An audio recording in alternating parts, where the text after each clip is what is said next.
Let's learn about the Revit user interface. In this video we are going to learn the basics of the Revit workflow.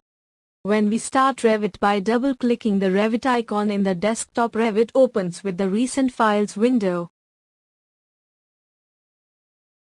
Now that the Recent Files window has opened, we can see three headings: Projects, Families, and Resources.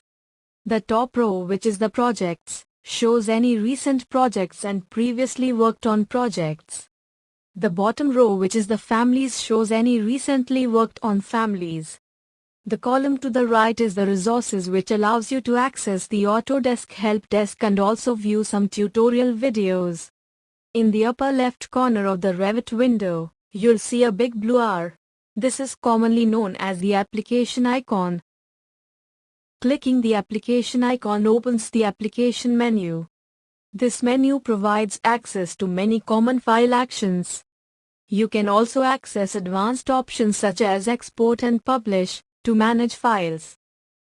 Click the blue R and choose New Project. The New Project dialog opens. Since we are going to work on an architectural project, click the Template File drop-down menu and select Architectural Template. Since we use the metric system, click the Browse button. This will open Windows Explorer. Select the file called defaultmetric.rte. This will open a new Revit project in which the units are set in the metric system.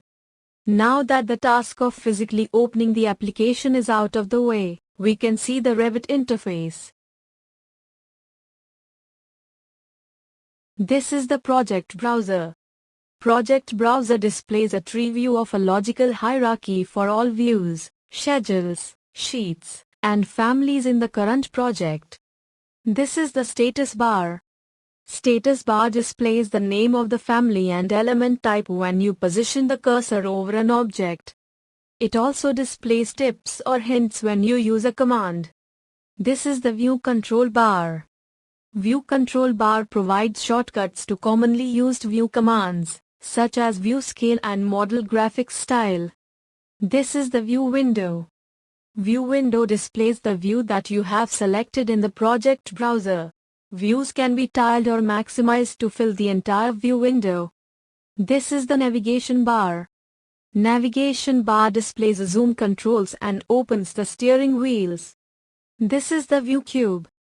View Cube works as an orientation control for 3D views. At the top next to the application icon is the Quick Access toolbar. This has the New, Open and Save buttons. Next is the Sync Setting, Undo and Redo buttons.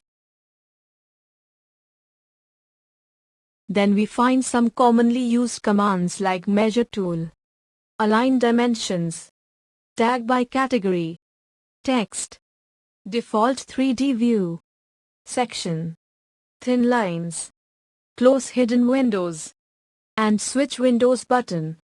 Next to it is a drop-down using which the Quick Access toolbar components can be edited. This is the Info Center toolbar. It is used to search for information through keywords and access subscription services and product-related updates. It is also used to access topics from the Help option. This is the ribbon. Let us look at the terms used to identify the different user interface elements of the ribbon. Tab contains tools, settings, and standard functions. Only one tab can be active at a time and the active tab is on top. Panel groups buttons for similar functions and tools. Expanded panel expands a panel to display available actions and is indicated by an arrow next to the panel name. You can temporarily pin and open expanded panel. Button starts a tool or operation. Split button opens a drop-down with actions for the particular tool. We use the ribbon for the majority of the commands we execute in Revit. The ribbon has all the components required to model a building. Let's look at the components of the ribbon. The first row has different tabs which have groups of different components. It is divided into Architecture, Structure, Systems, Insert, annotate, analyze, massing and cite, collaborate,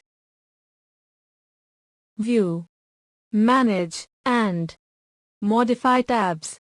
Since I have the Site Designer and Lumio plugin installed, their tabs are also seen here.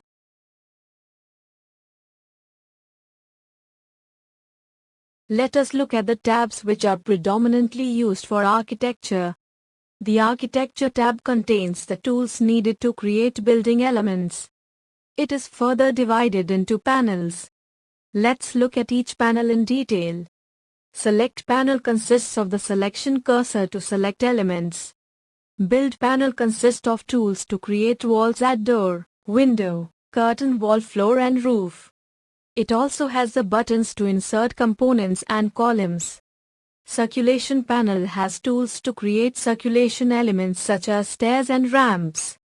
Model panel has tools to create 3D text, draw model lines and to group elements. Room and area has tools for defining rooms and creating room and area tags. Opening panel has tools to create different types of openings. Datum panel is used to create levels and grids. The work plane panel has tools to draw reference planes and also to set and view reference planes.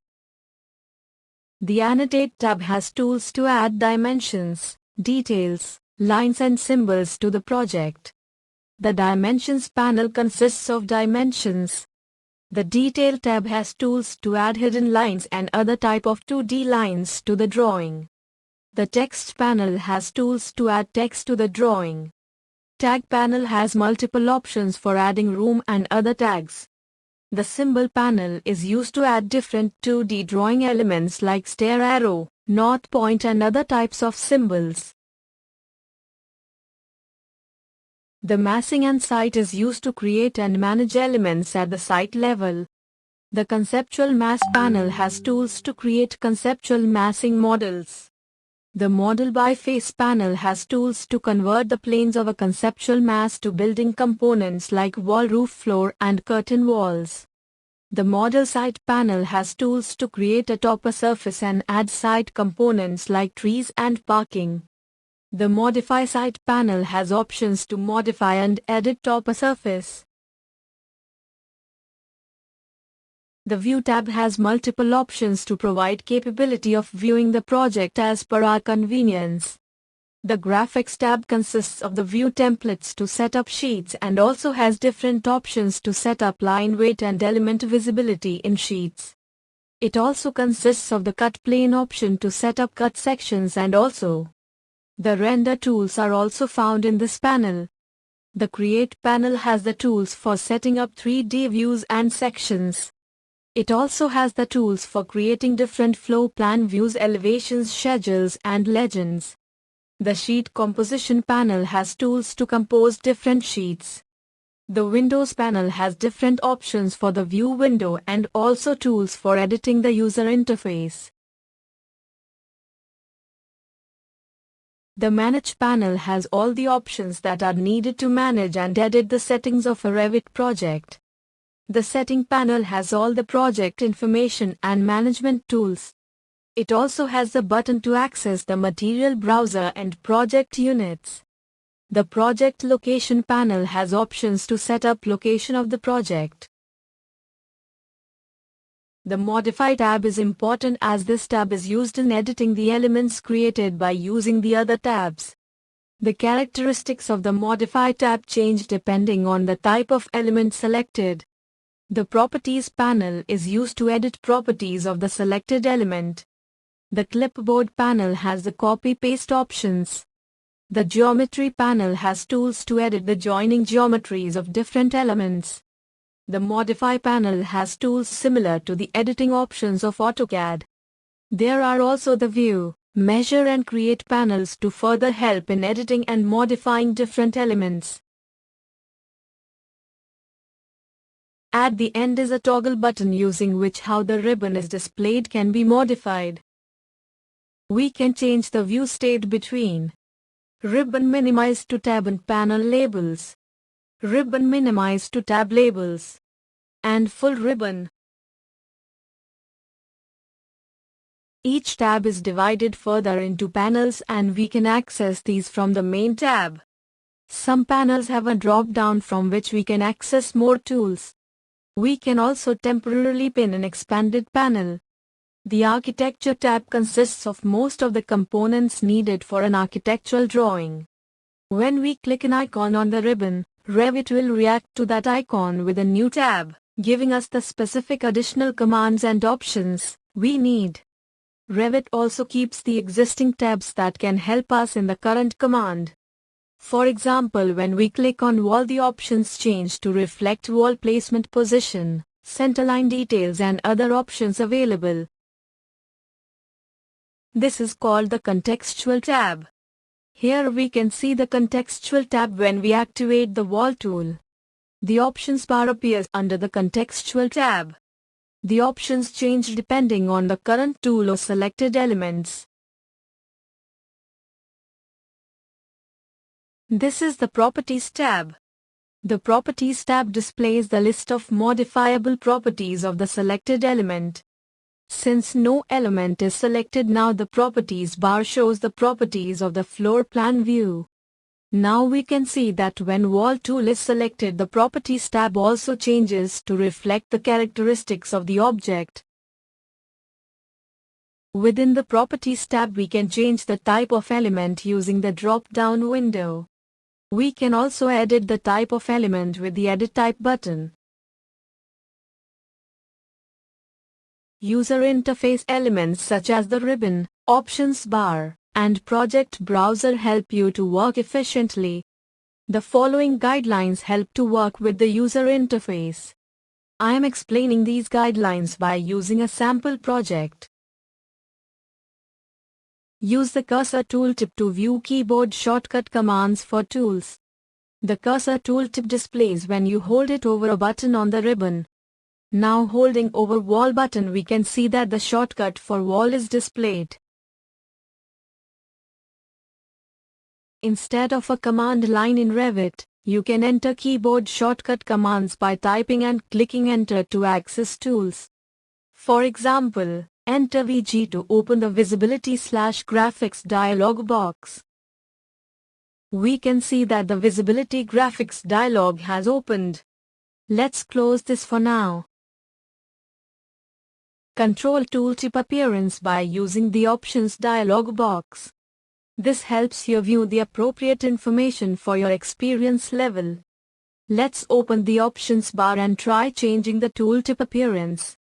The Options is found within the Application menu.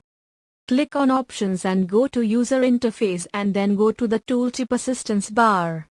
Click on the desired tooltip option. Let's change it to high and see the difference. Now we can see that when we move over the cursor on a button, we can see that a detailed explanation of the button is shown.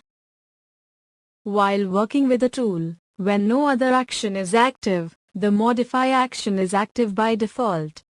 To end a tool or operation quickly, press Escape twice to revert to the Modify status. Use the Options bar to select command-specific tools such as setting wall height while you are placing walls.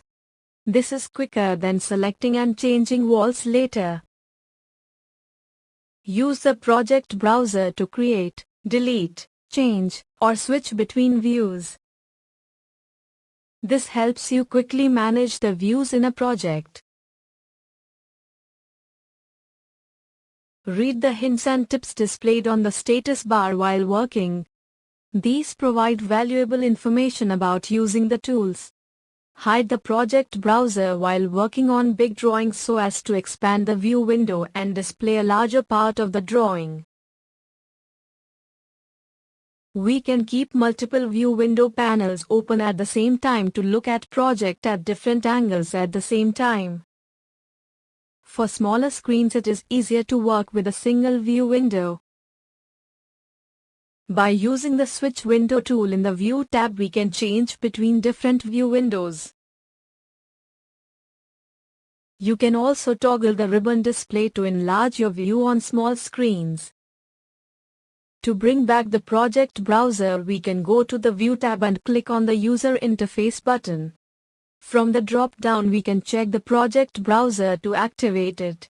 In this way, other tabs which might have been accidentally closed can also be brought back. Thus, by understanding the Revit interface, we can easily work on Revit projects.